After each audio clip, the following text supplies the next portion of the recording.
Hey everyone, welcome in. I'm Jess. It's Monday. Monday. Don't have a case of the Monday blues. We don't I'm because we're here. happy to be with you. Yeah.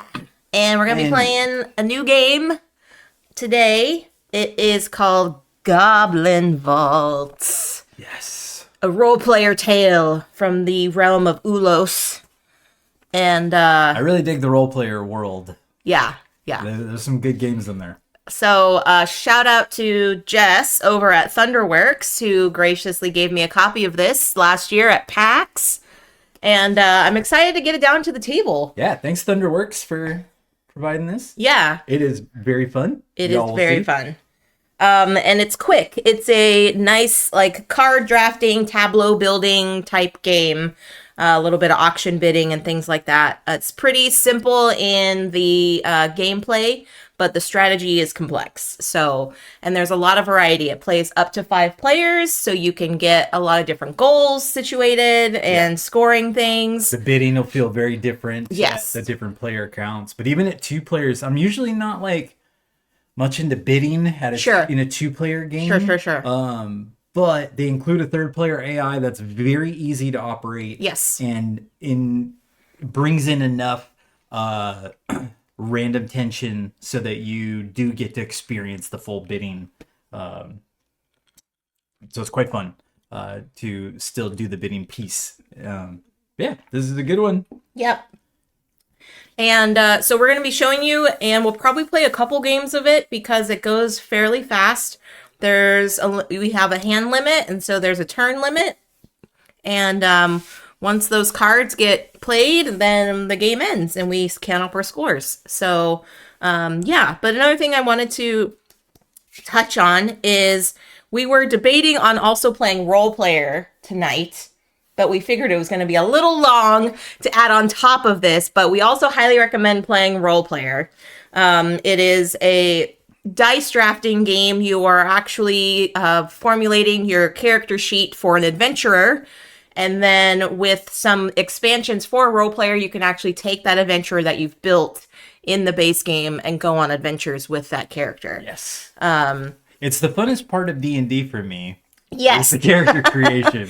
That is very true, because you're not an RPG type player. I'm not very good at that kind of like creative thinking on your feet. Right. But I really did enjoy the character creation. I liked having the time to sit and think about who I wanted my character to be. Yep.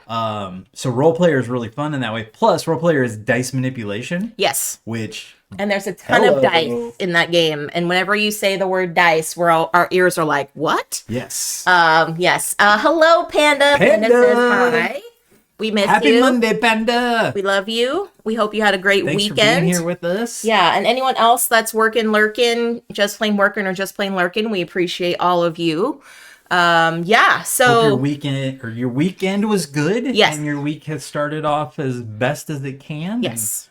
We had a pretty fun weekend. We did. I enjoyed it. We got some family time and went to an antique fair, craft fair. They called it the Junk Fest. The Great Junk Hunt. Yeah, and so I would call it the Junk Hunt as well. But Jess would call it a snooze fest.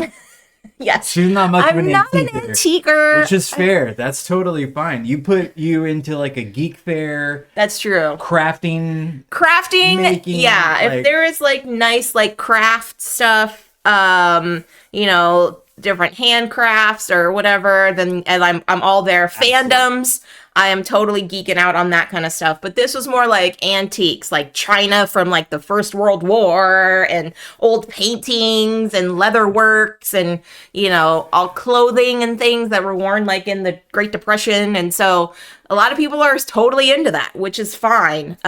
Jess loves her family a lot, including me, because I love to go walk around through that stuff too. I grew up going into antique stores. My parents, whenever we would go on a trip somewhere, we would always find the antique stores. We would walk through them, and the words first out of my mom's mouth were "hands in your pockets." Do not touch or break anything. But it instilled a love for all kinds of old things.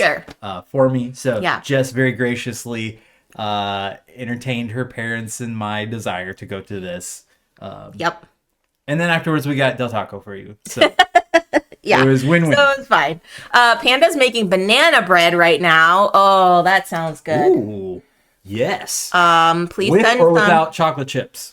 Oh, that's a good question. Are you making chocolate chip banana Do bread? you believe in chocolate Are chip you banana adding bread? walnuts in it? Because I love me a good banana bread with walnuts in it. Yes, Panda's getting the walnuts. Yes, I am all for that, Panda. Any chocolate chips, any chocolate bits in there would be David's favorite on there. Yeah, not for her work. Gotcha. But well, enjoy the baking. I'm sure your house is smelling lovely right Absolutely. now. We haven't gotten on a baking kick in a while. I think because the holidays were kind of winding down. And like, yes, we had Easter, but we were both sick. So we didn't really get to have like the ability to like make stuff or bake anything. So we're like, what can we buy at the store? But yeah, that I kind of miss that. Just like making some cookies randomly or Yeah. some muffins or something. Your banana chocolate chip cookies are phenomenal. Yeah, so we have a good recipe for banana chocolate chip cookies that if you don't want bread, This you lady. can make cookies. They're quite on the larger scale, so they're more of like you go to like a bakery and you get ones that are like, you know, half the size of your face. Those And they're how kind big of are they? cakey in texture. Yes. Yeah. Oh man, so good. So when we have bananas that we have not eaten fast enough, they usually go into the freezer for a while and then come out later on to make some of these cookies. So, but we're not talking about cookies today. We are talking about building some vaults. But can we talk about cookies? Yes, we can. We can. 'Cause I'm enjoying this. We always have to talk about food here on the channel. Sounds yummy. Yes, indeedy. So, all right, But friends. we also love games, so let's talk and play some games. Yes. Goblin Vaults from Thunderworks. All right, so I'm going to read some flavor text so you guys can get into the spirit of this game. It is called Goblin Vaults. In the dark corners of Kulbach Prison, away from the prying eyes of the guards, you're likely to find inmates huddled together in secret, playing a game of Goblin Vaults. With their gold confiscated by Warden Mercy, the inmates have found a new form of currency, small metal gears that were stolen from the smithy. Originally intended as spare parts for the prison's construct guards, they now serve as a symbol of the inmates' contempt for their oppressors. Invented by Glavrun, the Dragool's greatest wartime strategist, Goblin Vaults is a game born of madness.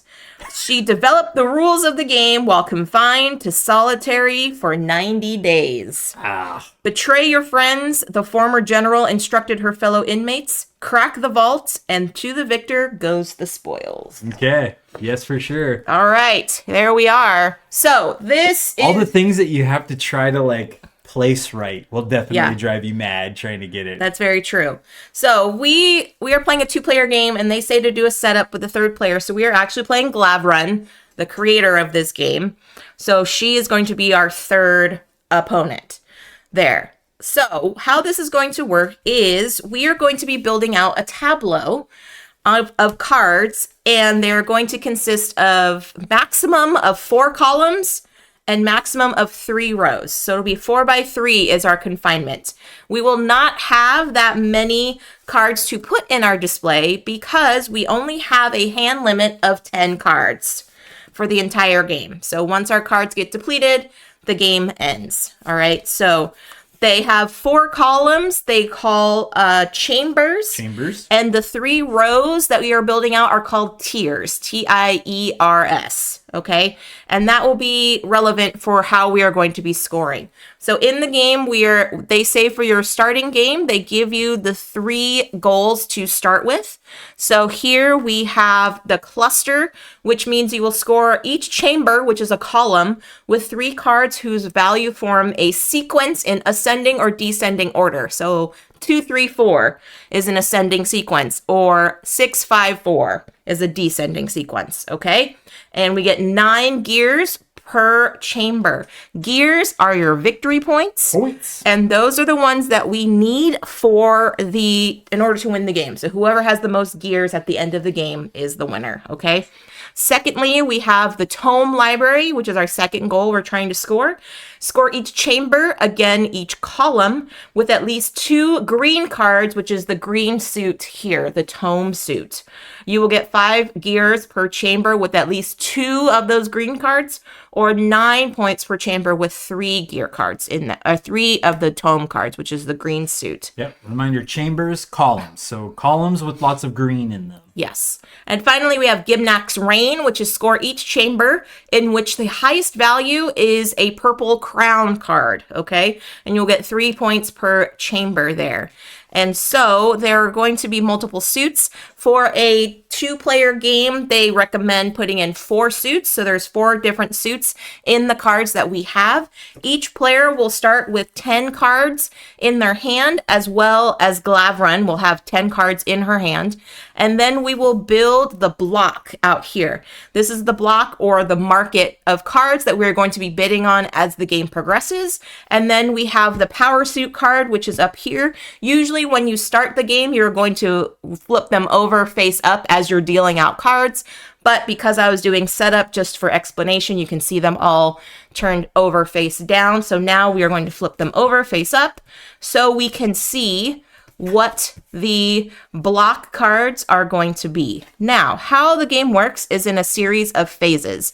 First, we have the scheme phase. So starting with the first player, who's whoever has the goblin token, so David will be first player. You will take... Wait a minute, the rules say the person who looks most like a goblin is first player. What are you saying? Shh, I don't know. I didn't read that part. I don't know what you're talking about. Are you saying I look like a goblin? Uh-oh, Puppy didn't like that voice. I mean, SB's barking at you. She's like, no goblins in this house, y'all. Okay, so we're going to start with the scheme phase. So starting with the first player, they are going to take one of their cards from their hand and place it in below one of the 3 cards on the block as their bid. Now, each suit has values 1 through 10. So each suit has cards 1 through 10 in them. And there are 4 suits in the game, so hence 40 cards total for this game. Now remember, each player has 10 cards in front of them, and so the remaining cards are here as far as in the block, in the power suit, as well as the loot deck. So there's a limited amount. So you can kind of game what cards are going to be coming up, but there's only 1 of each number per suit in the game. So there's only going to be 1 green 1, 1 green 2, so on and so forth. So as the first player, you're going to take one of your cards and place it below here as your bid, and then you will place your player token to indicate that is the card that you are bidding with. Now, whoever has the highest bid on that certain card will gain that card into their tableau just to continue on building out. Now, before we do any of the bidding, we are going to take one of the cards from our hand and place it face up in front of us to start our vault. Okay, so the tableau in front of us is called our Goblin Vault. All right, so let's do that, and then I'll continue on with the explanation. So things we care about, trying to build sequences, either ascending or descending, trying to get greens, a lot of greens all in one column or chamber, and then trying to have very high crown suit purple cards. Purple cards. So. Or this one looks kind of red. It's kind of reddish. So I tried to get as best as possible. So, all right. So I'm going to place, here's my first card. Okay. David's got a green 7. I got a black 8. All right. So that's going to be starting our vault. Now, continuing on with the scheme phase. So we can play a card from our hand face up into one of these columns here to try to claim that block card. And we are going to put our token there to indicate that this is the bid we are going to play. We can bid a higher value based on the number, or we can play the power suit, which is currently right now is the green suit. And they call this card the Warden. The Warden suit, okay? Right. So in this game, we'll call it the Warden suit. That's why it has power. Okay. It's the warden of the prison. So we can also play a Warden suit in our hand. Now, multiple people can bid on on one card. So there could be multiple players bidding on this black 1 and no one will bid on the other cards. That is completely fine. You can also underbid, which means, let's say David put a card here for this black 4. He put like an 8 and I put a 2 here. The cards will still be resolved and there will be benefits for both players. So in that example, since David played the higher suit card, he will gain this 4 to place in his vault somewhere to start building out his vault. And then for me, I will gain my card back and place it as is into my vault. So instead of losing that card, because what would happen is with that bidding, whatever the highest bidded card is, let's say it was like this, and that was the highest card. So this card would go into my vault, and then this card would slide up to become the new block card. Okay. But for underbidding, that card would not go up into the block to be the new card. It would come back into my hand to build out. So you can strategize in a way so that cards that you have directly in your hand, if you think they're good for you to play out into your vault, instead of sacrificing them into the block, you can underbid on something and be able to gain that back. Now, also when you underbid, you have to pay a gear card in order for you to play it in that location. So there is a cost. It costs you one of your points. It does cost you one of your points. And we only start with 3 of these gears. Yes. There's ways to get a little bit more, yes. But they're precious. So when all of us do the scheme, and also Glavron will play their bid first, so they will take the top card, and in the bottom here, on the bottom right hand corner, you will see 1, 2, or 3 indicated in Roman numerals. That will indicate which block their card is going to be placed underneath. Sometimes it might be the winning bid, sometimes it might not. But they will always go first in every round, and then we'll play in clockwise order after them. But that's as easy as the AI is. Like, it's draw the first card, look at which column it's going to go to based on the 1, 2, 3, and then yes, we start bidding, and it's another player at any time, and if when we are resolving the bids that Glavron actually wins that bid, the card that they win will just get discarded, and then the card that they bid with will become the new card on the block. Yep. Okay? And now when we do the revolting phase to resolve all the bids and bring them into our vaults, if there is a card that has no bids on it, nothing happens with the card except that a gear token will get placed onto it. And it will just roll over into the next round. So it will stay here in the block. It will get a gear token placed on it, and then the next round will proceed. If there is one bidder on there, the sole bidder will gain that card, like I said, placed into their vault. Their bidding card itself will slide up into the block and become the new card to bid on for the future turn. If there are 2 or more players that bid on a single card, you will resolve based on 2 things. First, whether or not the warden suit was played. If so, the warden suit will be the power suit that overpowers all the other cards. Then it will be hierarchy of number. So if there is not a warden suit played, but there is a hierarchy of numbers, whoever has the highest number in that column will get the card from the block to place into their vault. And then everyone else will place their corresponding bids directly into their personal vaults. Okay? Yep. Then if at any time when the bidding phase happens, the player that has played the warden suit, if so for whatever reason David plays a warden suit here, he will have the option of 1 or 2 things to do during his turn. He can either A, move around 1 card in his vault to another location in his vault, and they have to be in a way so that there's no gaps, right? When you're moving cards around. Right. So if you have an empty column and you're going to move it into that column, then that's tier 1. You're establishing tier 1. If I've already Which is the highest to the top. Yeah, that's the top tier. If I've already got a card in a column and I want to move it into that column, I can either tuck it behind and make that new card tier 1 and slide the one that was there down. or I can place it on top, and that becomes tier 2. Yes. So there's always going to be, placing onto tier 1, tier 2, or tier 3. So that's one option for playing the Warden suit. The second And that's option... the only way you can move a card. Yes. Once you place a card, into your vault, it's set. It's set. So Warden powers allow you to do a little bit of rearranging, Right. and Jess will talk about why that's important, but that's it. That's the only way you Right. can move them. So then secondly, if you don't want to do that option, the second option is you can take from the loot deck by turning in one of the cards from your hand, slip it to the bottom of the loot deck, and taking the face down card from the top of the deck into your hand. So that's how you could do the Warden suit. Now, as the first player, once we resolve all the vault phase and place the cards into our vault, we will have the Warden phase, which means the first player can decide if they want to keep the Warden suit as is, or they could switch it with one of the cards on the block. Now, for this example, the only available option that would happen would be if they wanted to switch it to the black suit.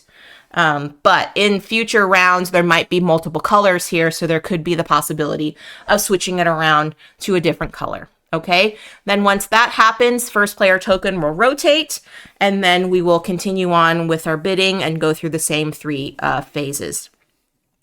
Now, you will see for end game scoring, there are multiple ways to score. But again, ultimately, you need the gear tokens. The gear tokens are your money. The gear tokens are your victory points. The gear tokens are the way to win. So you will gain victory tokens based on the layout of your vault, depending on the tiers that the cards are sitting in. Now, for example, up here in the upper right-hand corner, each card has a level indicated on which tier it prefers. Okay, so right now it is showing this is a tier 1 card, which is the very top card. If I have multiple cards that have that icon in tier 1, I will score 1 point per card that is in tier 1. Now for tier 2, which is an icon that looks like this with the middle area shaded in, each card that is in tier 2, which would be considered like this, the second card down from my columns, each card will be counted as 2 points per tier 2. And then finally for the third tier, which is here, showing the third area shaded in, each card that's in tier 3 will get 3 points in the end. So it is necessary to pay attention to that, and also if you have that Warden ability to be able to shift around your cards so that those requirements are needed. You won't get any negative points if they're not in the exact location. You will just get positive points if they are in the correct location. Okay, now each of us players has our little banner here for our goblin. I have the 3 crossed swords here for the purple faction. David has the dragon head for the yellow faction, and Glavron has the green viper for her faction. Now we will score 2 points per icon that match our faction. Now in here you will see the very middle of each card at the top is a faction icon. So right now we have a purple double swords here. David's got one out here, and also Glavron has one as well. You will score 2 points per icon that matches your faction in your vault, anywhere in your vault. Okay. Then finally, you will get points based on the 3 goal cards that happen here, and these again are end game scoring. Everything that is end game scoring, basically. If I did not mention, but if at any time there are block cards in the block that have a gear token on them, and you win the bid, you will also gain that gear token into your pile. Okay, so for underbidding, all of that kind of thing, you will be able to gain those gear tokens just like that. And that is pretty much it. Is there anything else that I missed that you want to chat about before we start? That was great. Okay, so we have to remember we want a chamber to form a sequence. We also want chambers with at least 2 of the green cards in them. Oh, and also chambers with the highest values to be these reddish purple cards. Chambers, again, are the columns. Tiers are the rows. All right, love. Let's do this. Okay, so first we're going to do Glavron. So Glavron, we can see if we can show this. Down here in the bottom right-hand corner, there are the symbols, and this one wants it in the 3rd spot. So her bid is going to go here for this card, and we will put their token right on there. So they're bidding with a 9. It is not the Warden suit, but it is still a strong number. All right, and now it is to me.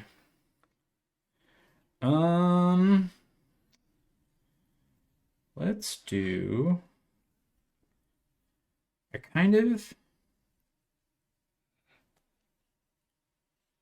What do I want to do? What do I want to do? Let's do this. So I'm going to bid over here.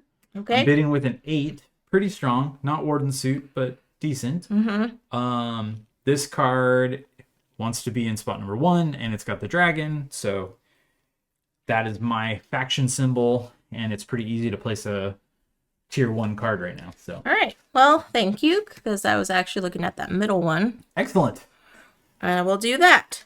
So now we're so friendly in this round. No contention. No contention. That will not last. We will resolve left to right. So go ahead and resolve. Okay. So all of them have a single bid. So this is easy. I get this card. I'm the only bidder. This one will slide up into that block spot. Take mine back, and I have to place it. I'm just going to put it into the next chamber. You can create chambers. Like, so I have 2 right now, but later on, like, I can make a 3rd and a 4th, and we will have to. Yes. So you will be 4 chambers wide, so you will have to make 4 chambers with 10 cards. There's no way around it. Yep. So there's no way to just do 3 because max 3 cards per chamber. Yeah,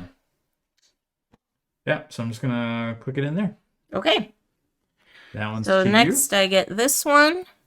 And that slides up, and I get my faction token back, and I'm actually going to place it here because it wants to be in tier 2. Very nice. So I'm going to do this. And for visual purposes, you all can see the suit and the number there. Okay, and then Glavron will take this one. They don't do anything with the cards. They just say to discard them next to their deck. And we'll slide their card up into that block. Okay. Now, finally, if there were any gears on the card that Glavron takes, you just put them back discarded. into the pile. Yep. Yeah. So, do you want to change the Warden suit? Okay, so now I can change it to either yellow or black. And let's do that. I will change it to yellow. So then the Warden suit card gets slid into the block, and then the card that David chose is going to be the Warden suit. All right, so and now Jess is first player. All right, can you reveal Glavron's Glavron's bid is going into block 1. Okay.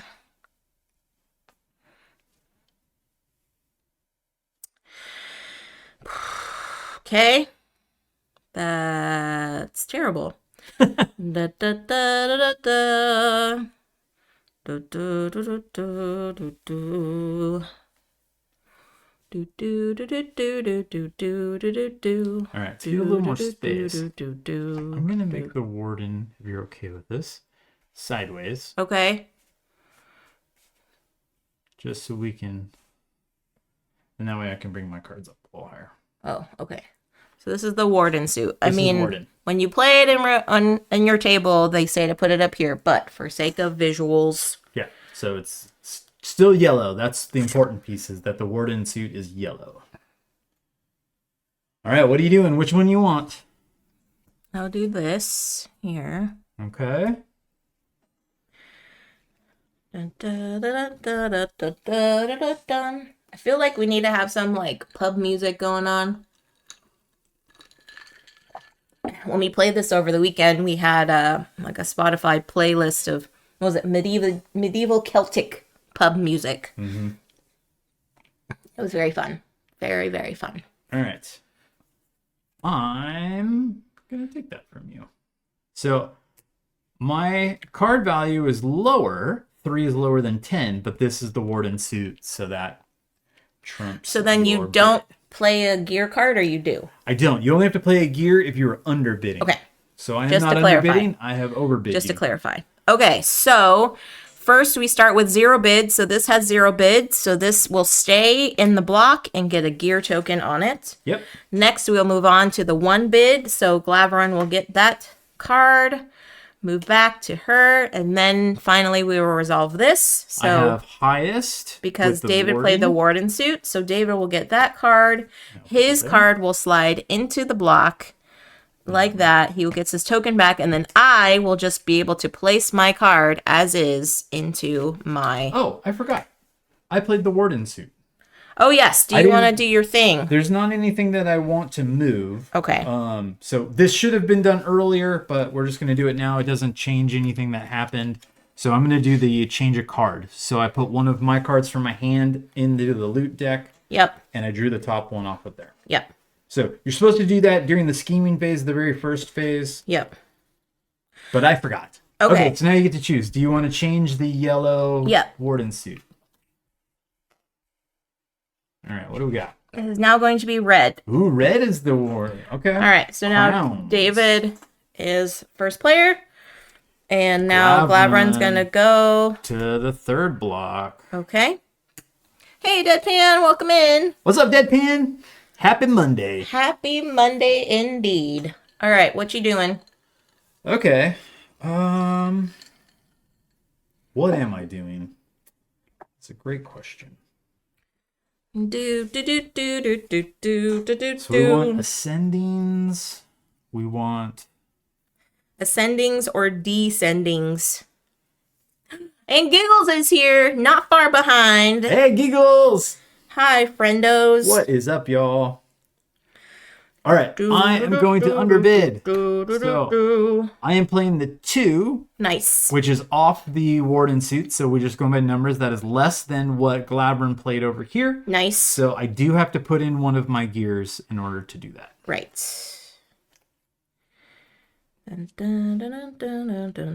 But this is going to come back into my hand. It is the next in sequence here.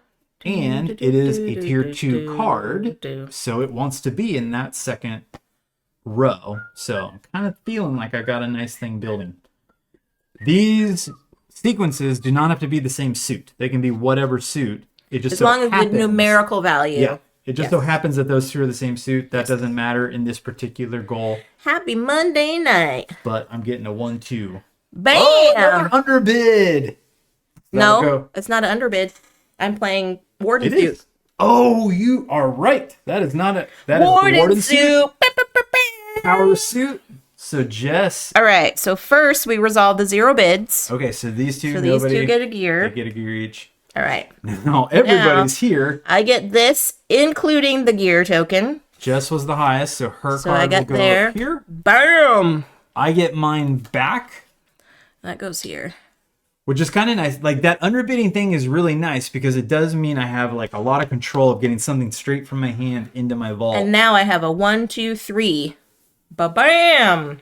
Okay, so Jess has her tiers all dialed in here. Nice. And then this you got will go underbid. To Glavron.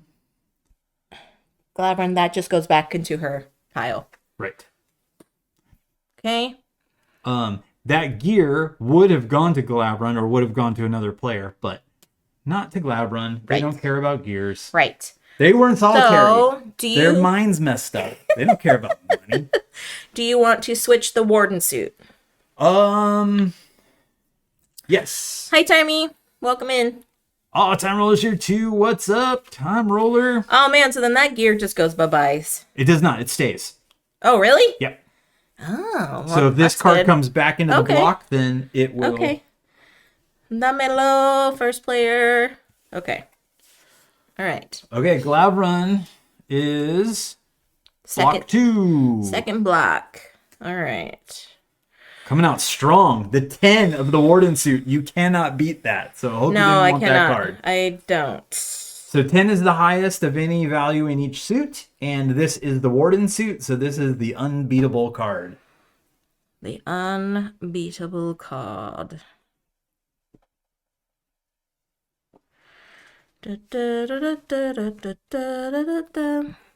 Okay, I guess I'll do this. All right, just coming in. Bum bum bum bum bum bum bum bum Okay. bum bum.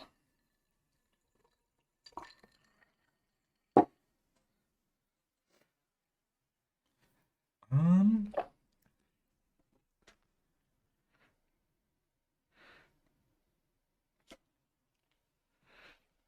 let's do this. Okay. So I'm gonna play a 10 over here. All right, so And once again, resolve left to right. Everybody gets what they want. So I get this. Man, Jess scored. We played a game last night as we were learning this, and Jess was scoring those gears. And then this gets discarded because Glavron bid the highest there. Okay. And then David gets this one. All right. And that slides up here. And I got a 1, 2, 3. And get your token. Now, do I... And the 3 is the highest value in that particular chamber, so I have locked that one too. It is not the right tier. It's not tier 3, so I won't score points for that, but I got a couple other things going, so that's nice. Okay. That's what's great about this game. So this is all about building your tableau. Like, how do you get your bid when you want it, but then building your tableau with all of these various goals that you're trying to achieve. It's a great puzzle. Like, it really does add something to make this not just a bidding. Okay, green is becoming the power. Green is now the warden suit. Warden. All right, what's Glavron doing? Glavron is taking Third. block 3. Okay. Oh, man. I'm totally... Ugh. Okay, so the first time we played this, I thought I had to have sequential numbers in the whole thing, which is true for this goal. But for any other future goals, that doesn't have to be the thing. So now I'm just playing willy-nilly, not remembering that this was one of our goals, so I have to have it in sequences. I mean, there's 2 more chambers. It'll be fine. Yeah, you're not going to get all the goals. It'll be fine, everyone. We just want to meet some of our goals. We want to be an average employee. We want to be adequate. Shout out to Adequate 4. We want to be an adequate prisoner.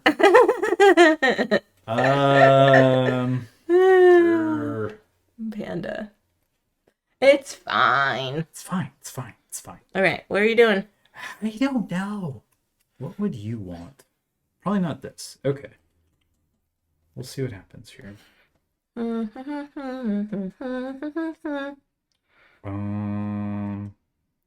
Just kidding. No. Okay, we'll see what happens here. For that. Okay. Over there. I'm looking at Jess's setup, and I'm like, okay, would she want a tier 2? She wouldn't have a place to play it right now. Yeah. But who knows? Who knows? I don't know what's happening in Jess's brain. A lot of things. There's a lot of things happening in my brain, everybody. Yeah, I'll do that. Boop, boop, ba-doop, Oh, boop, sweeping boop, in. da-doop, boop. Okay, Taking that one. so first Zero zero bids. Get that gear. 1 bid. This 9 is mine. David goes there, gets that one. And I'll place it here. So that's a tier 2, which is the right spot. Nice. And it's currently the highest number, so I'm shooting for that one. Nice. I get this because I played the warden suit, so this comes to me with my gear. This goes up here. Another gear. Dang it. Glavron just gets this for funsies. And now I have to see where I want to put this. I think I'm going to put this here. Okay, and do I want to change the color of the... I have 3 of my 4 chambers done. We're gonna... You're going to change it? We'll make it black. Okay. Okay. All right. So the new warden suit color is black. And Okay. just as first player, Glavron is going into block 3. Man. Okay, so just saying this is mine down here. We'll just... Oh man, again, they have the highest value in the warden suit, unbeatable. So, hope you didn't want that. Hope I didn't want that green too. Dag nabbit. I kind of have a feeling that you really did want it. A little bit. I'm just looking. A little bit. You know, it does fit there quite nicely. A little bit. That's Glaverin's fault. It's not my fault. Yeah, they're kind of a jerk about that. I had nothing to do with it. Uh-huh. Uh-huh. Uh-huh. Well. What? Okay. I don't know. And there's only a few more cards left, so. Well, hey, works out. Mm-hmm. So I'm gonna come in here.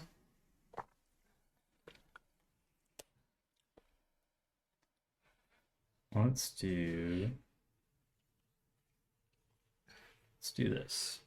Okay. This has been interesting. So we played twice last night, and we didn't have a whole lot of these. Everybody just take one. Right. So it's Yeah. cool that this is being.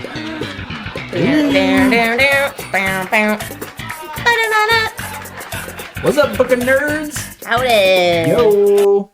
All right. All right. Left to right. So this is me. I win this one. Okay. So that's coming here. It's got my faction icon. It is a tier 2. I am quite happy with that. Yep. Look, I get You this. get another gear. And a gear. Year of the Jess is a gear. little gear crazy. I'm a gearhead. She is a gearhead. I'll just put it here. That's fine. Oh, I do believe that costs you that. Just saying. Oh, it does. Nope. I'm doing this. You can Nope. always move it later. Nope. I'm doing You this. can always move something else later. Nope. I'm doing this. Okay. So if Jess had played it here, Then that would the negate 10 this and part. the 10 would have been the same value. Yeah, and yeah, check all yeah, of yeah, that. yeah. So it would have given you 3 points, but cost you 3 points. Which net 0. All right, and then Glavron gets that one. Glavron gets that one. That slides up there. What's the suit? We got yellow or red. What's the suit? If you want to change, I'll do red. you would. Yep. Yep. But ow! Okay, Glavron. Back now.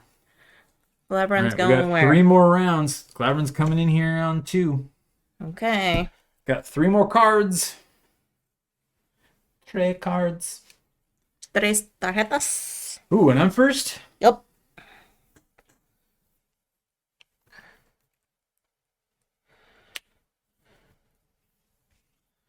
All right, I'm going to come in here. I'm going to underbid. There's a gear for you to get later. Thanks.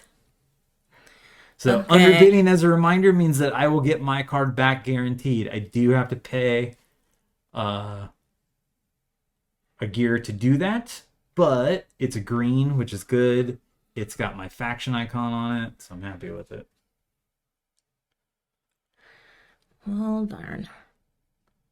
Question is, Which will I want to pair put it is here to get best? 3 or here to make this worth something? Probably here. Okay, I guess I'll do this. What you doing? BAM! Also underbidding. No, I am not. I'm playing the warden suit. Oh, I keep missing that. We get to do a warden action. Warden action. I'm going to do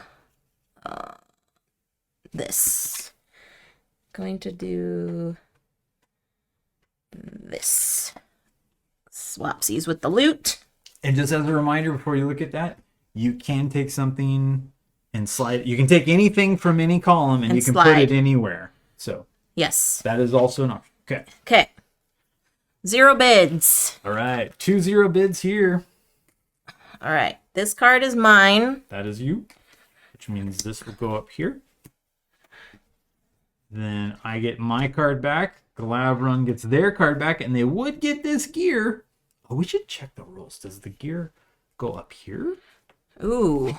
Check the rules. Okay. Rules Underbid. check. Rules check. If there's at least one bid on a card of the buck already. Okay, when the player underbids, they must add 1 gear token to the winning bid. If they have no gear tokens, they may not underbid. If underbidding is the only... Okay. So they added to the winning bid, which I did. Vault phase. If the sole bidder retrieves their faction marker and adds the, if there are any gear cards on the, if there are any gear cards on the any gear tokens on the card, they collect them, which we did. Okay. If there are multiple bids, the winning bidder retrieves their faction marker and adds a column. Each bidder retrieves. If there are any gear tokens on the card, they collect them. Finally, they move. Any gear tokens added to their bid remain on it.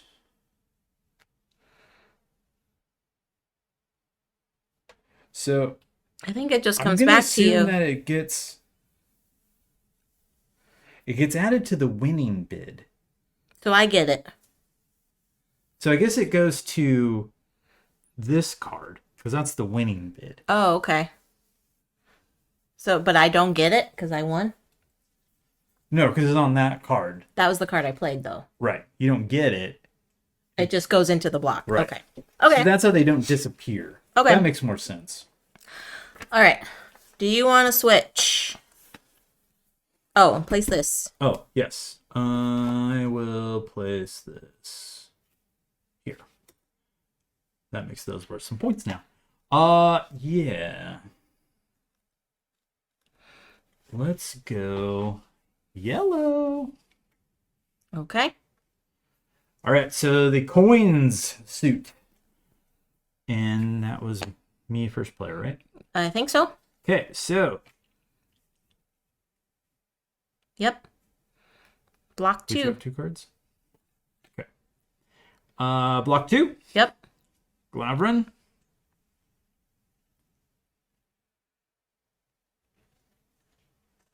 Oh, I only have 2 cards left.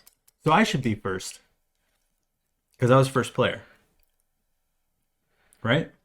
So we're in This round is 9. 9. Oh, no, we're in round 8 because we play our first card Yeah. out. Yeah. So, yes, we're good. Okay. Figuring it out, people. What is happening right now? Do, do, do. Ugh. This is garbage.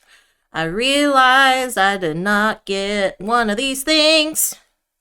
Boo-da-boo-boo-boo-da-boo. This is not what I wanted to play. Man. Okay. Man. Shout out again to Jess at Thunderworks Games for I'm going to throw this sending over us a copy, giving us a copy of this. You sure you want that one? here. No, I'm not. Yes, I am. Doing it. Okay, left to right, resolve. This one's me. Slide That one up. goes here. This one's That for one goes Glavrin. Glavrin. but This then- gear does go away. Right. So any gear that goes to Glavrin does go away. Right. This gear's mine. Hey, I got one.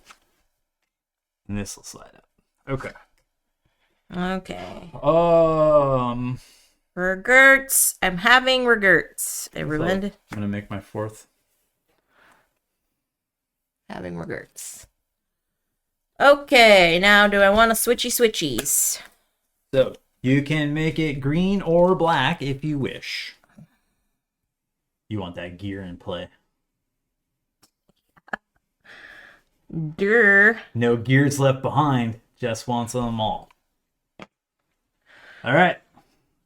Glavrin is going into block 3 Okay. First player, with my last. David. I'll move that down like this so y'all can see.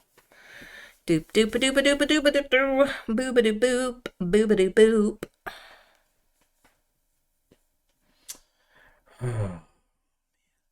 Okay, let's go here. Okay.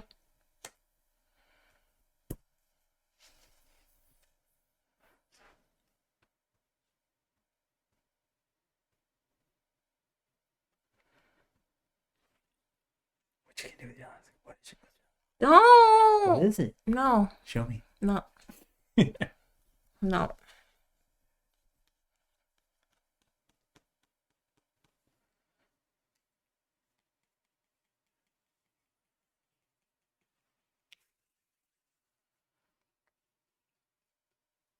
Is it green? Okay. Yep. It is green. So you can do a ward in action if you want. So since you have no cards, you can't do the exchange, but you can do a move. Ah.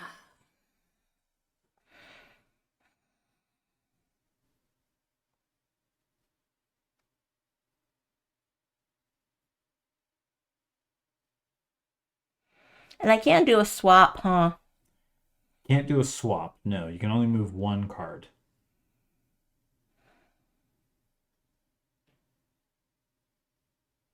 Dang it.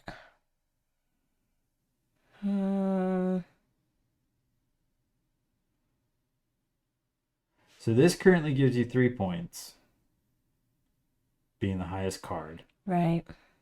But if you were to slide it in there, then it would become 5 points.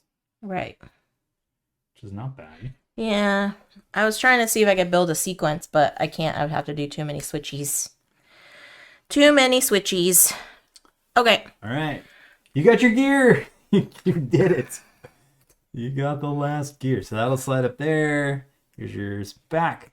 This becomes mine. This is a tier 3, so we'll drop that right there. And Cloudrun gets that one. Okay. All right, now we're going to do some scoring.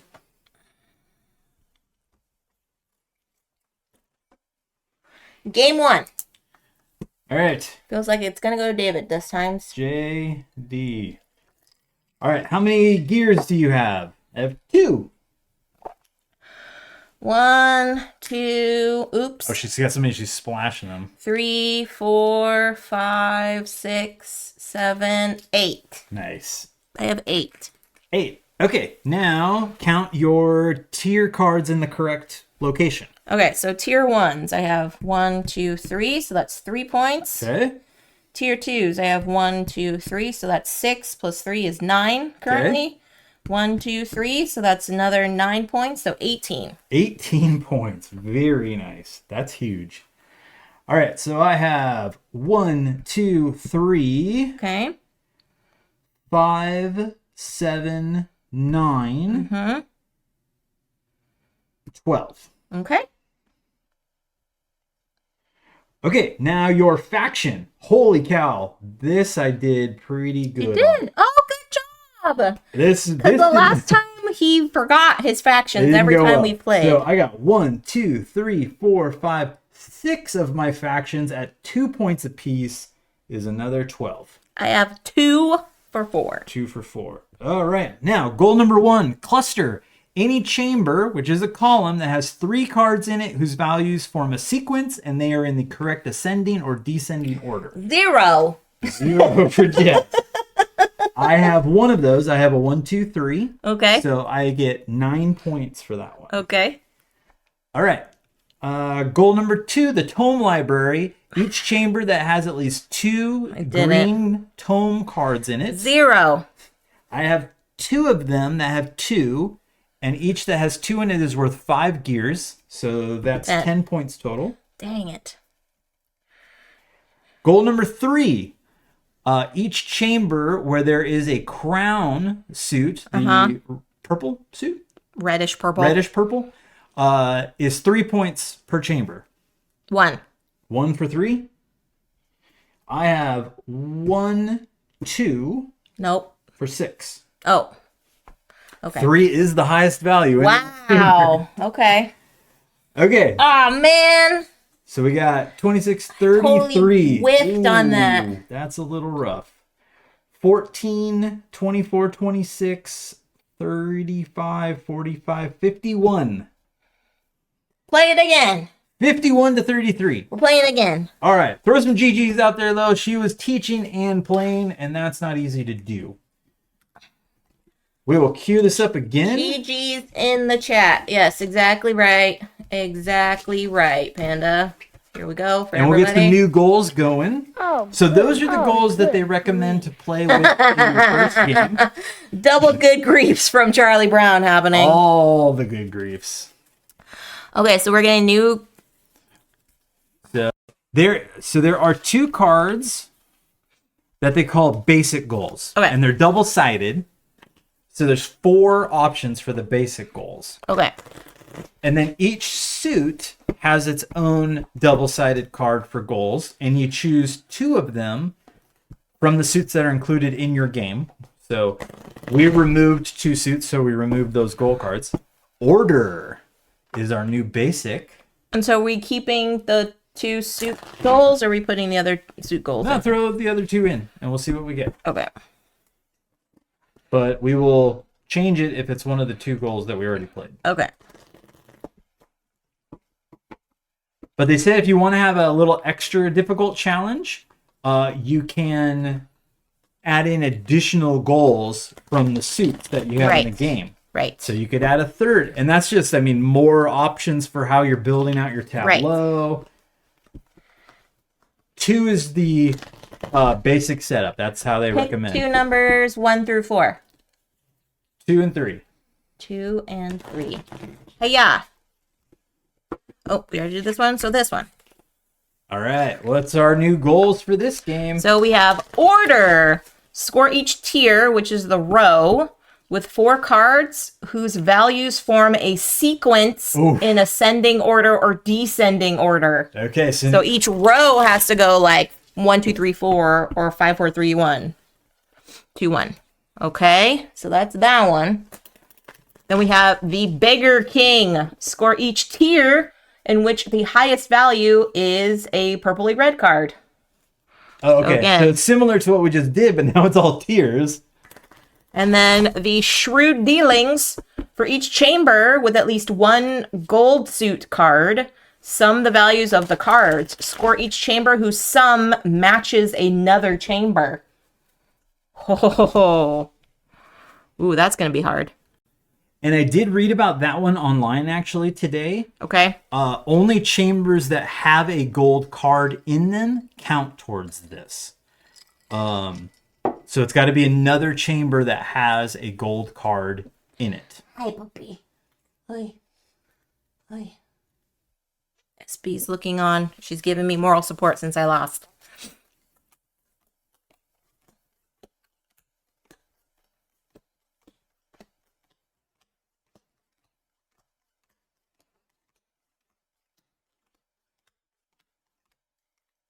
And then we'll have a block. Yeah, slide those down.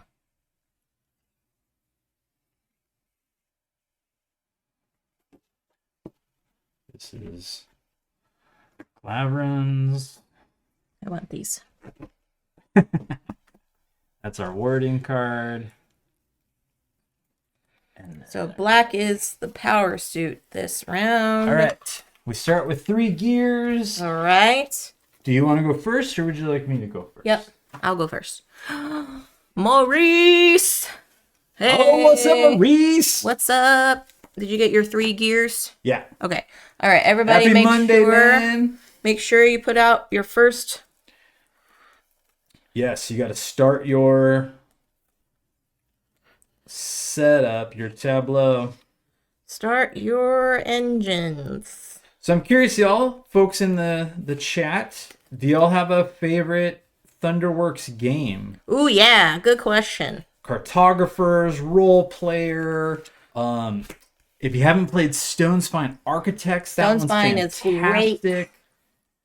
I want to play the role player Heroes. Yes, I want to play the role player Adventures really bad. Panda says Cartographers. Cartographers is such a good. Now, are you including just the base game, or are you including Heroes in there too? Ooh, Jailbreak. I haven't played Jailbreak. Book of Nerds. That's one of their older ones, or their older titles. I don't think I've played any of their games yet. Really, Maurice? You haven't played Cartographers? Oh, Heroes too. Yeah, the whole gamut of Cartographers. Cartographers is really good. That's a great place to start. Role player is really fun if you like dice and dice manipulation, which I really do. Stone Spine is awesome for another tableau. It's drafting tableau. Mm-hmm. All right, let's see. Oh, we got to choose a card. Mm-hmm. What do we want? We want Make it so. tiers in order. Make it so. We want tiers with a crown is the highest value. Sequential. And we want gold in chambers. You want tiers sequential. Yeah, tiers sequential. Tiers with the crown is the highest value. Mm-hmm. Okay. Haven't played any of them. Oh my gosh. Maurice. Y'all, you just need to come to Portland again, dude. Because last time when you were here in chat, we were like, we'll play Draft and Write Records with you. We'll play this with you. Let's do that. We'll just have a game day. There's a puppy head. What are you doing? SB's giving moral support over here. Okay. All right. So what's Glavrun doing? Glavrun is coming in here to block number 2. Okay. All right. So the skull suit, the black suit, is our current warden. I'm starting. Jess is starting. Boop, boop, boo, boop, boop, boop, boop, boo. I'm curious what Jailbreak is. It's one of their older titles. I'm trying to remember what it was. I mean, if John's vouching for it, then it's a good... I know, John has a pretty good judge of character when it comes to board games.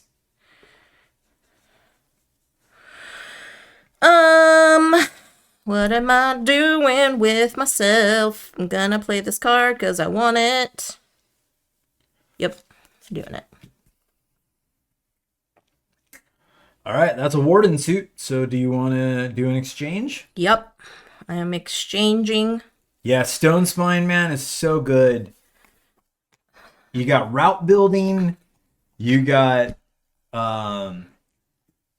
drafting and potentially even hate drafting if you're looking at what the person coming next may want. Set collecting within those tableaus, trying to get the right combination of monsters and traps, and oh man. Yep. What else is there? Welcome to my freestylings. Thunderworks. Thunderworks Games.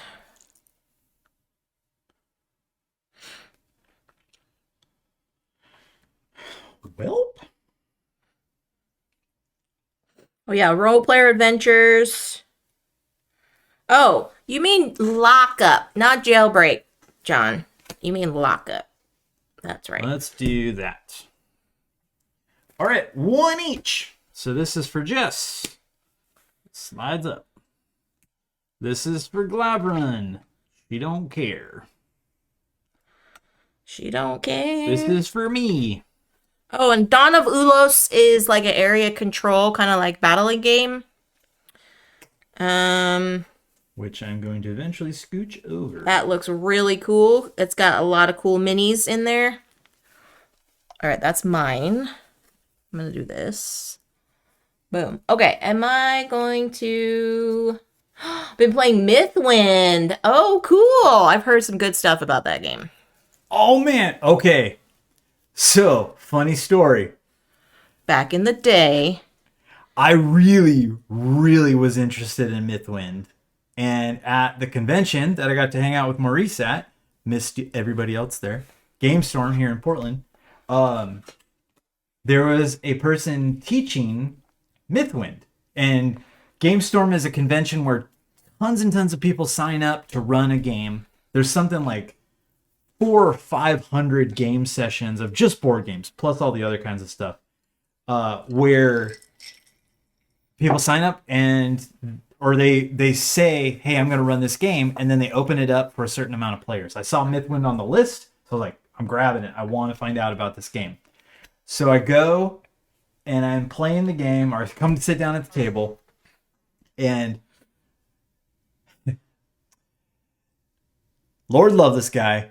Jess and I have had a run-in with him before in teaching games. He did not prepare in any way for this session. He handed each of us a book that describes our character, and he says, we're going to spend the first 45 minutes of this 2-hour session each reading our book to find out how to play our character. Here's some basics about how the game works now. Go learn how your character works. I'm like, you got to be kidding me. There are 5 different characters if you have the expansion, and each one has a difficulty rating. I just happened to sit down at the easiest character. And I had watched a video beforehand, so I kind of had a little bit of an idea. So I had a pretty good idea pretty quickly. I just sat there for like 25 minutes doing nothing. Yeah. And then other people were like, they didn't want to learn how to play the game themselves. They wanted to be taught. So they were kind of checking in, checking out. And so there was a couple that was there. And after 45 minutes, I kind of knew what was going on. The guy who was running it did. One lady said, "I'm out of here." And she just left. She's like, "This isn't what I signed up for." And yeah, I totally get that. And so the guy's like, "I'll play 2 characters." So he's learning how to play 2 characters. So we're sitting for another like 20 minutes waiting for that. In 2 hours, we probably played Like two turns. I have no idea if the game is any good or not. What I really wanted to find out is this a game that Jess and I would really like to play? We love cooperative. Yeah. We love cozy games. Yes, exactly, Panda. Good. We love kind of adventure-y, like campaign bit.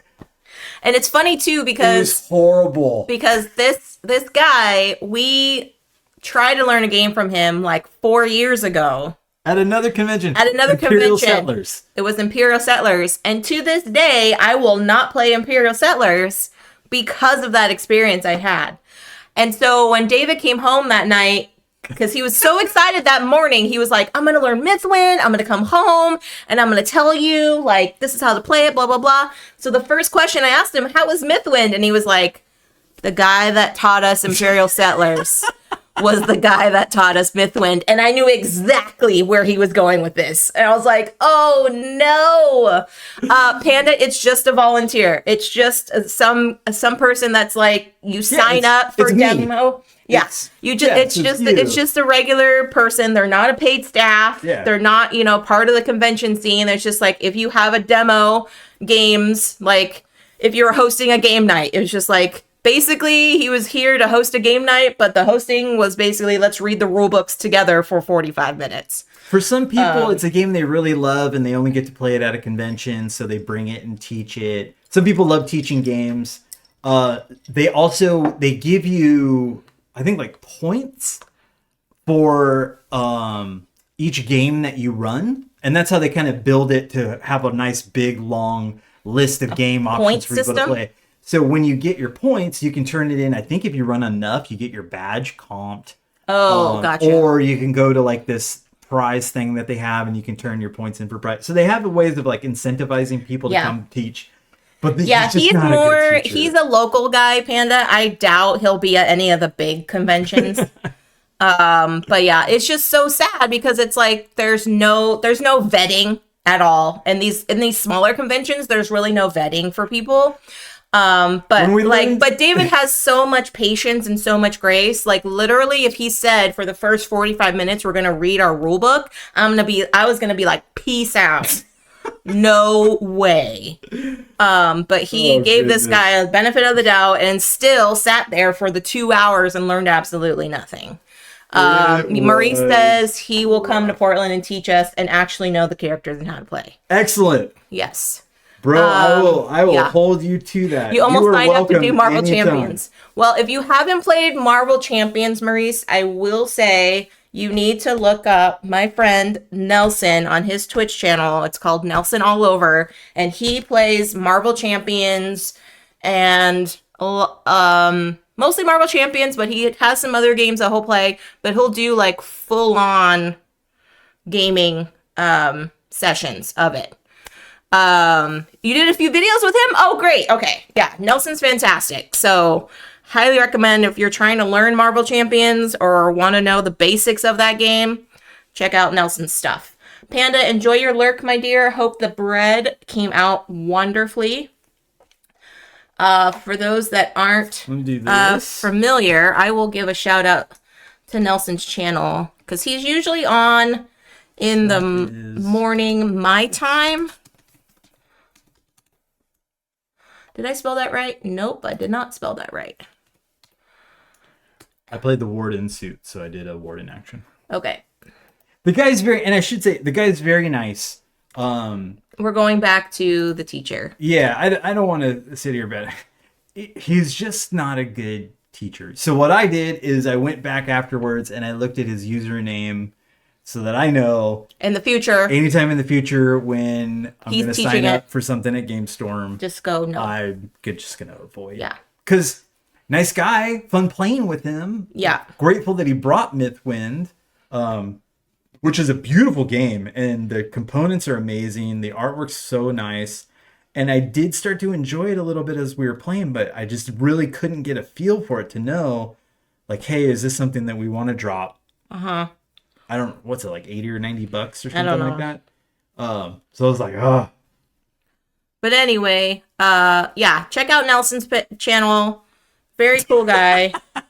It'll just be awesome to just watch him play Marble Champions. What did he say? Oh, we love Jonathan. If you're not trolled by Jonathan, you don't know what life really is. If you have never played with Geek The Dad. Emperor's New Clothes, you don't know what board gaming is. You don't know what board gaming is. My word. What was the next one we played? Jonathan's other game is The Boy Who Cried Wolf. The Boy Who Cried Wolf. Which is another just like, what? Yeah. I'm so conflicted with that man. I'm sure he gets that a lot, Maurice. I'm sure he gets that a lot. So, The Emperor's New Clothes is yeah. a game designed by Jonathan Liu here. He's part of the Geek Dad Collective. He lives here in Portland. And it is a game where everything inside the box, as well as the box itself, is completely white.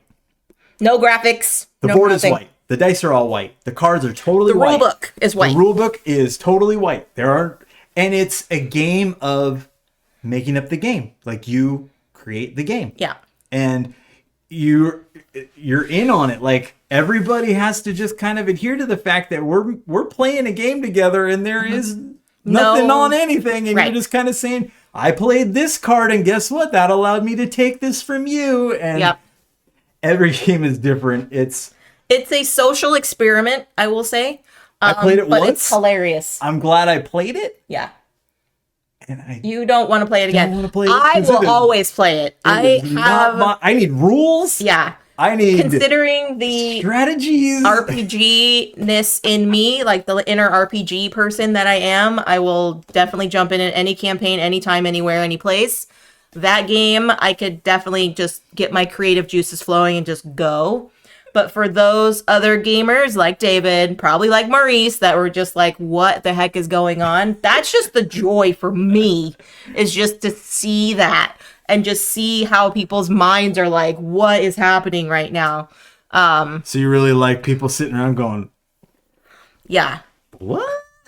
And to play with Jonathan, who's such a creative mind as well, is just overall just gives me joy. It's hilarious. Yeah. It's just so Maurice weird. is with you though, babe. All right, are you going to change the warden no. suit? Let's leave it green. Okay. All right. All right, Glavron, what you doing? You're coming in here for number 2. Yeah, exactly right. Exactly right. And yeah, Josh and Sasha were like all into it. That is right. Okay. Yeah, Josh and Sasha are some other good friends of ours. They live a little bit south of us, and it's a father, stepdaughter, and they're just great to play games with, and they do. And it's funny because he's a math professor. Yeah. He teaches math at college. She is like genius, like a kid genius. Yeah, like she's on a robotics team, and she's very, very good at board games and just like understands strategies and cracking the rules and fun. But they love to just be silly and play this game that has no rules, no boundaries, no nothing. You just do whatever you think is the right thing at that moment, and it's hilarious to watch. Okay, what am I doing with myself in this What game? are you doing? We're having fun talking about the game of nothing. It was pretty funny watching Maurice watch this. I was doing that. I was like, I was more watching you watch it, Maurice. I forgot. Okay, so we need to score tiers. Oh, you got a nice thing going here. Jess is working on her series, her sequence. Yep. You're going to swoop in and steal that from Glavrin? Yep. Not too hard to get hold of it. Bam! Should I take it from... No, don't. Don't you dare. Don't you dare. Is the back door open? Mm-hmm. Okay. SB, what's the matter? Oh, I know. Hold on. I gotta give the puppy some fun things. Okay. Some fun things. Wait, hold on. Nope, I got it. That's what happens when you're in a small streaming space. Come here, puppy. All right. All right, well, Jess is gone. I'm going to figure out exactly what I want and not tell her what I did. This is so rough. Getting tiers in sequential order, that's tricky. Did you take your turn yet? No. Flabbergasted is a good word. I like that word. Let's do this. All right, so that is a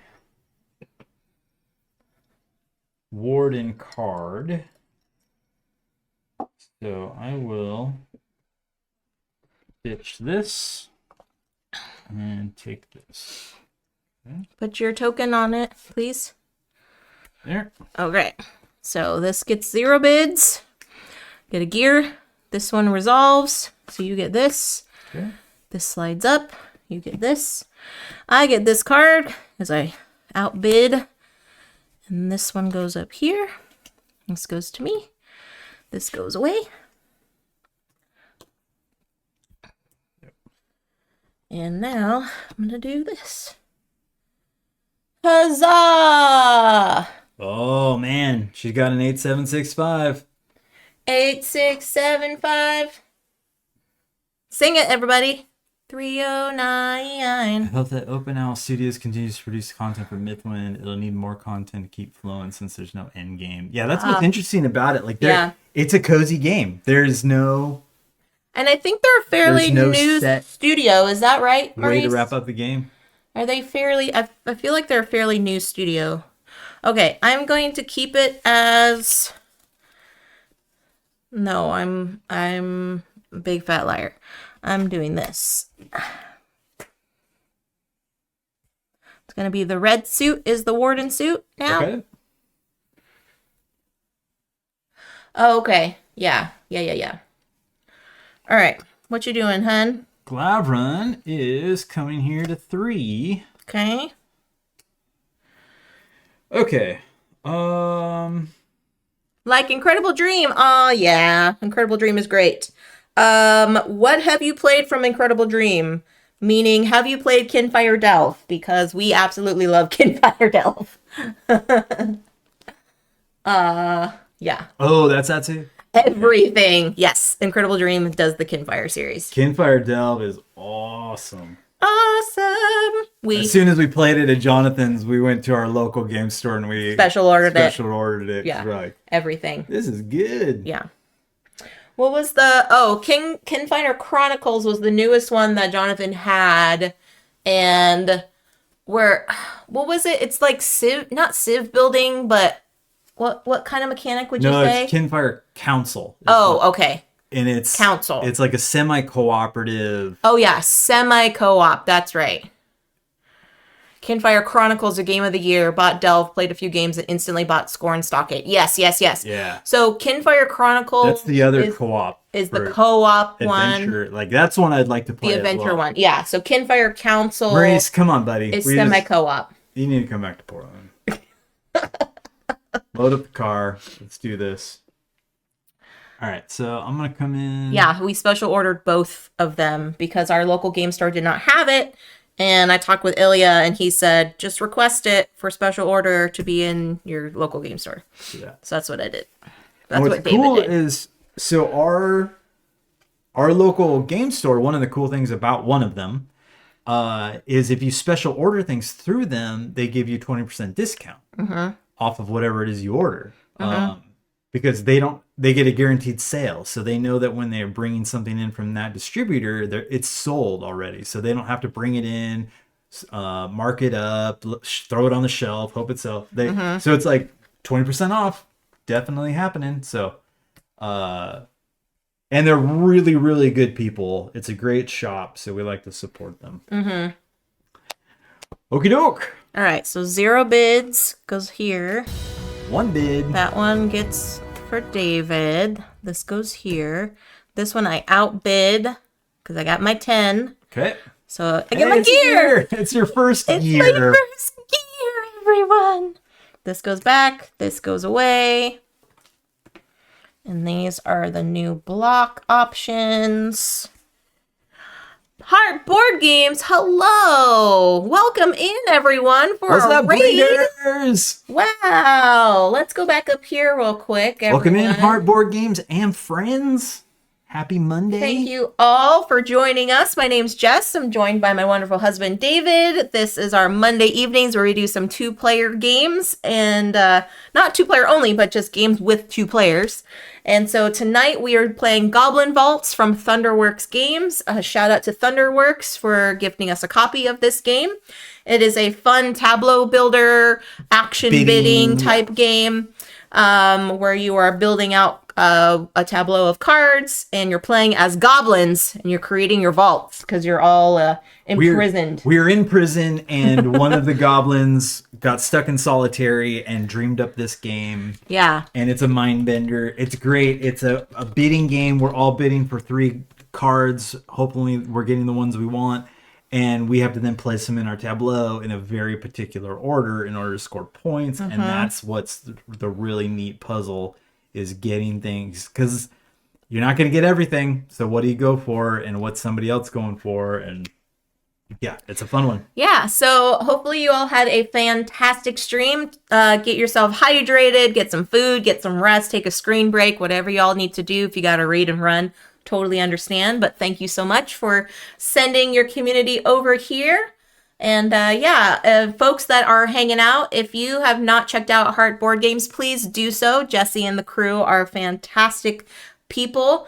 They do a lot of fun, larger group games together, so be sure to give them a follow. All right, so I got mine. Do they love board games, or do they play board games about hearts? Both, probably.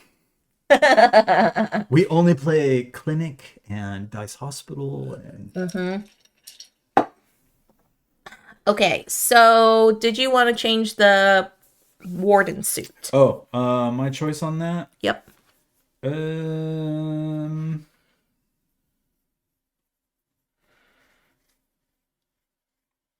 Nah, we'll leave it. Okay. I have no idea. We'll leave it. All right, so now it's back to me. You're first? Okay. Glabrun is going to 3. Okay. And it starts with me. I feel weird. I haven't underbid at all this game. I know. I'm usually like... And I haven't gotten a lot of gear tokens. This is weird. Underbidding is a great way to be able to get stuff from your hand directly to your vaults. Right. Because otherwise, it's a multi-step process. Like, you place it out, here's your bid. Right. If you win, it slides up into the block, and you hope you can get it on the next turn. Right. Oh, that's a warden suit.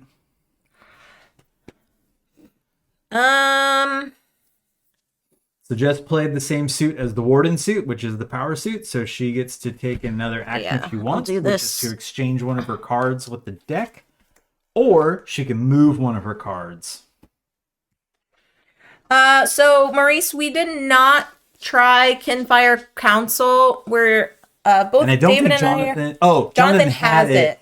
has a prototype of it. He offered to play it, and we were like, No, because we're not big fans on semi-co-op games. And, I don't want to do and like negotiation negotiation kind of things. That's So just not my. like games like diplomacy and stuff like that are not our cup of tea. Because I think this one, like you're trying to get certain things achieved, and you're trying to get Right. people to get on board with you, and Right. that's just not really not my Yeah. jam. Not really our jam. So no, we did not try it yet. But he did teach us instead. What was it called? On the Underground, which was real fun. On the Underground route building game. Yeah. He also tied us dice cards, which was another fun one. Oh, that was too. so fun. Yep. Okay. I like diplomacy unless it's Twilight Imperium. Woo! No. Nope. Yeah, I've only sat down. There's only been 2 games in my life that I've sat down to play that have lasted longer than 4 hours. One was Food Chain Magnet, and 2 was Shikoku 1899. It's like those games that I'm like, okay, I've tried an 18x game. I've tried an 18xx game. Cool, I'm done. And I checked it off my board gaming bingo list. All right, we're gonna do this. So But that's a Lord and also, Move that here. Food Chain Magnet, I've always wanted to try it, and I've played it twice now, 3 times. Enjoyed it, and then it's just like, okay, great, bam, check off my list. And I don't know how long council is, but yeah, that Negotiation parts and stuff. Yeah. All right, so David gets that one. I get a gear. Nice. And that slides up Okay. here. I get this one. And this slides up. Going back to me. And then Glavrel gets that one. Glavron. And this goes to me. All right. Would you like the suit to be green or stay red? I'll have it stay red. Okay. And then over here. We're about halfway through game 2 here, everybody. I do not feel as good about this game as I did last week. These are tricky. Like having Well, to if we get 1 and 1, I'm fine with that. having everything having to do with like the tiers is so hard. So I'm working on the red one because it's the easier of the two. All right, so Glavron's coming in here, and I would like.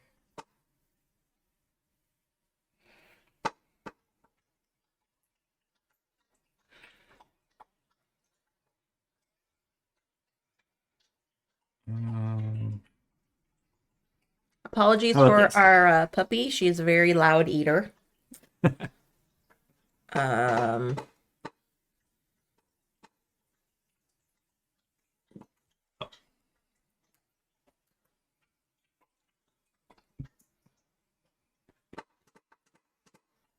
yeah, I'll do that. Thoroughly enjoying Hadrian's Wall. Played some solo games. So much fun. Chaining combos. Yeah. Hadrian's Wall is great. It is a lot to maintain and keep track of. But I enjoy it on BGA because I love how it highlights, like, here are your options. And the first couple times I played it, I had to make sure I looked at my meeple count because there were some times when I'm like, wait, I thought I could do this. And I like look up and I go, oh, I don't have any more of that meeple left. So I have to look at what's in my, because I don't physically have it in front of me to go, okay, I turn this one in so I get this one back, and I don't have the pool sitting in front of me. So I have to keep, be aware of the count of meeples that I have in front of me. So, yeah, but that one's been pretty good. I'm glad you're enjoying it so far. Please continue to ask your questions, Maurice, as we're playing it. Happy to answer them. All right, so we got a 0 bid. You underbid. Oh, and underbid, so I got to do You this. gotta put a gear on there. Okay.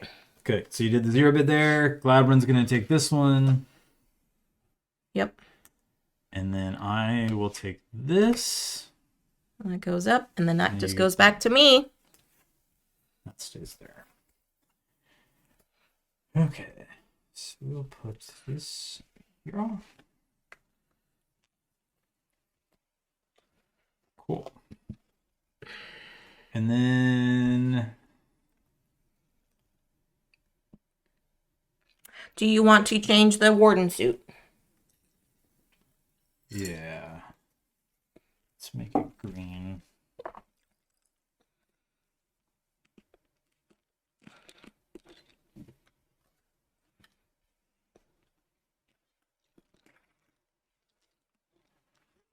Okay.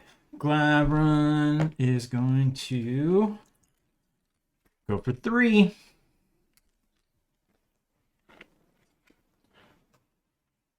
Hadrian Wall's so fun. It's an interesting one. Like, watching other people play it and seeing their scores like skyrocket. I'm like, how are they doing all these things? Like, what? So there's definitely stuff that I need to learn in how to do that one, because, yeah. I just do the defense strategy. That's all I do, really. And then I had to realize that the card you select at each round gets tucked behind your player sheet. It's not the one that you get with all your resources. Right. That's, you gotta remember. That was the first few times I messed that up, and I was like, dang it. Not on this game, but like when I first started playing it on BGA. Yep. I was like, ah! And there's no undo. Yeah, there is no undo. I've played 2 other games, got 37 and 48. Nice! 61, it's insane. Yeah, so she's going for her personal goals. So I'm going to play on this one as well. And that is Warden Suit. So I'm going to move this card into here. Nice. Okay, so we have a 0 bid here. This one is mine. So that goes up here. Goes back to me. I'm going to do this. All right, so this becomes mine. Throw up there, and I get the gear. My bid was the winning bid. So that goes there, and Glavron takes theirs. Where do I want? All right, what color? I'm going to do yeah. here. Choosing. Yeah. Let's do this. Bring that gear back in. Bring that gear back in. Yeah, there's some strategies there, Marisa. I'm like, I don't know. All right. Back to you, hun. All right, so yellow is the... penultimate turn. And Glavron's going for 3 again. Loves that third block.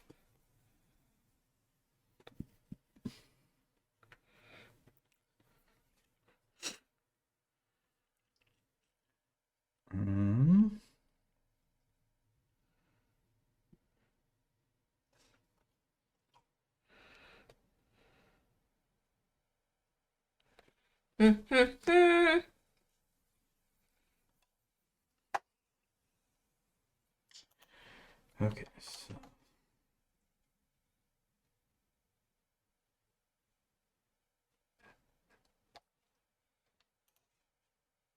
Curious to see what everyone thinks of this game so far. It plays up to 5.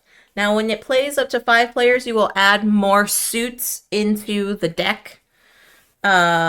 So I think there's 6 total suits. There are 6 suits, yeah. Okay. With 2 players or 3 players, you have 4 suits. 4? 4 players, you add in a 5th suit. Yes. 5 players, you bring in the 6th suit. Yeah. So, and then we also said too, if you wanted to have more advanced gameplay, you will add more goal cards in the deck. So yeah, there's a lot of variety to play in this game. Good grief. Let's do this. Good grief. Oh, you're doing that. And we'll move this. You're doing that. Eh? Bacha? Oh, David!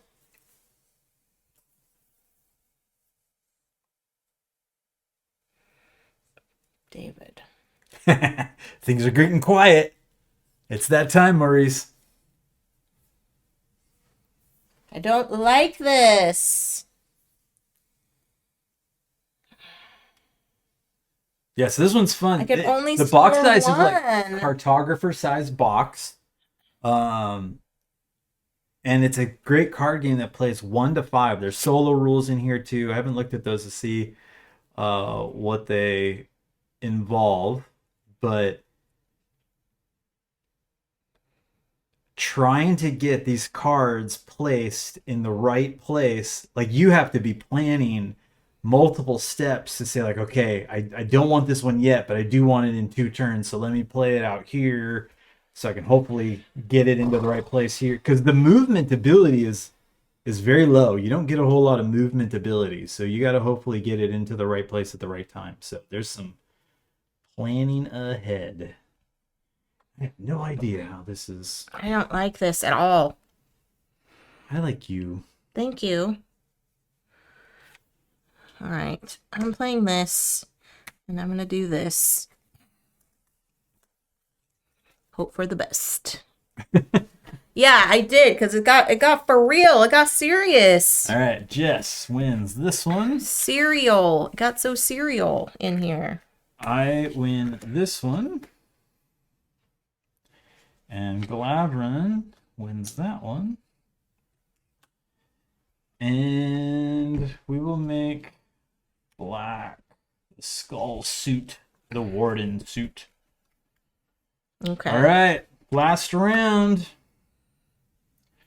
Glavrin's doing number 1. Okay.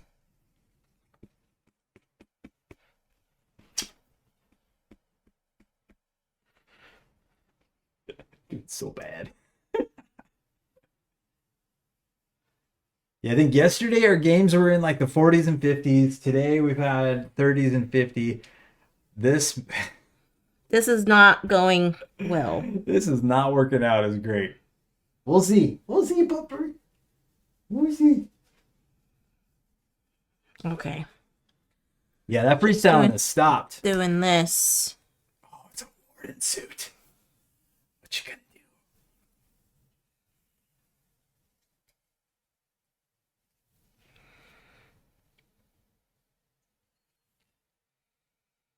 Okay. All right. I am also doing warden suit. And I don't think I want... I don't think I want to move anything. Yeah. We'll leave everything as is. I'm not going to do the warden action. Resolve! All right. Glavrin gets the one that they wanted. Jess gets the one that hopefully she wanted. I get the one that I wanted. I think might set me up pretty well here. Okay. Well, Jess decides. Crap.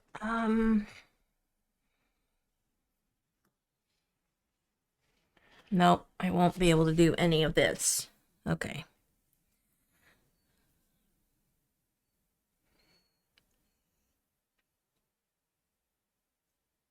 No, it's not gonna match. Nothing matches! Oh well. Yeah, I don't really see anything.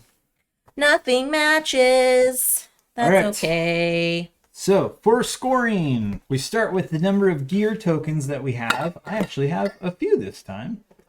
I have 6. What do you got? I have 4 gear tokens Okay. today. All right, now tier cards in the correct places. 1, 2, 3, 4, 6, 8, 10, 13. 13 for Jess. I have 1, 2, 3, 4, 6, 8, 10, 13, 16. Dang.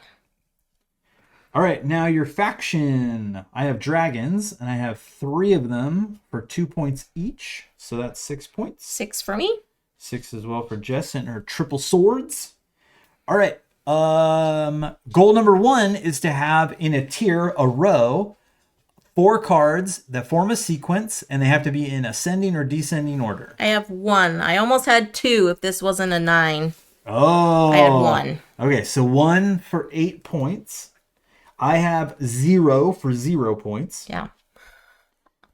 All right. Goal number 2, the Beggar King. For each tier in which the highest value card is a crown. I have 0 crown cards. I have a lot of crown cards. Yeah. Thanks. So I have all 3. Oh, no, not this one. Dang it. I have 2. 2 tiers. 2 tiers is 8 points. Jess gets 0.